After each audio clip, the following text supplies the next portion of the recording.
Depuis plus de 2 décennies, mon pays fait face à des agressions répétées du Rwanda. Et cela au mépris des efforts de la politique de bon voisinage et des rapprochements menés par Kinshasa depuis l'avènement de son Excellence M. Félix Antoine Tshisekedi Tshilombo, président de la République et chef de l'État.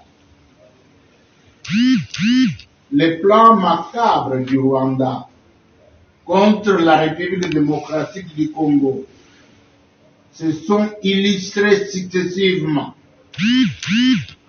en 2000 du CNDP et du M23 en 2012, neutralisé en 2013, et voilà actuellement réanimé, armé, équipé en 2022 par le même Rwanda. Et pourtant, le M23 a été déclaré par les Nations Unies comme un mouvement terroriste. Et dire aussi que le Rwanda est un État membre des Nations Unies. L'agression actuelle de la République démocratique du Congo par le Rwanda sous le label du M23 est couronnée par l'occupation illégale de Bunagana avec la complicité et l'implication de l'Ouganda. C'est pour cette raison que l'Assemblée nationale de la République démocratique du Congo a récemment rejeté la ratification de l'accord économique conclu avec l'Ouganda. De même, le gouvernement congolais a suspendu tous les accords conclus avec le Rwanda, y compris l'interdiction de survol de sa société rwandaise sur l'espace congolais.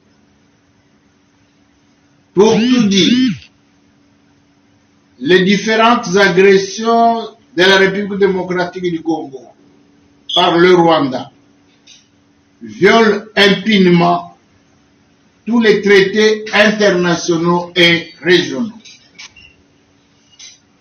Face à cette guerre injuste que nous impose le Rwanda sous le label du M23, aux conséquences néfastes et incalculables, nous avons estimé utile de vous en informer pleinement.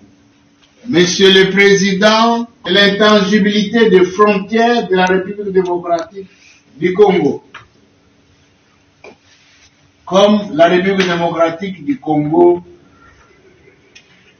se comporte vis-à-vis de tous les États voisins en respectant leurs frontières et leur souveraineté. Quoi enfin, les retraits sans conditions et délais des troupes rwandaises et leurs alliés du sol congolais. Il est évident que la République démocratique du Congo a bénéficié du soutien indéfectible de notre communauté, à savoir la SADC. Nous vous remercions encore une fois et nous comptons sur votre soutien. Nous tenons également à réitérer nos remerciements pour tous les soutiens que les États membres de la SADC ont toujours apporté à la République démocratique du Congo pendant les moments de détresse, de crise comme celle-ci.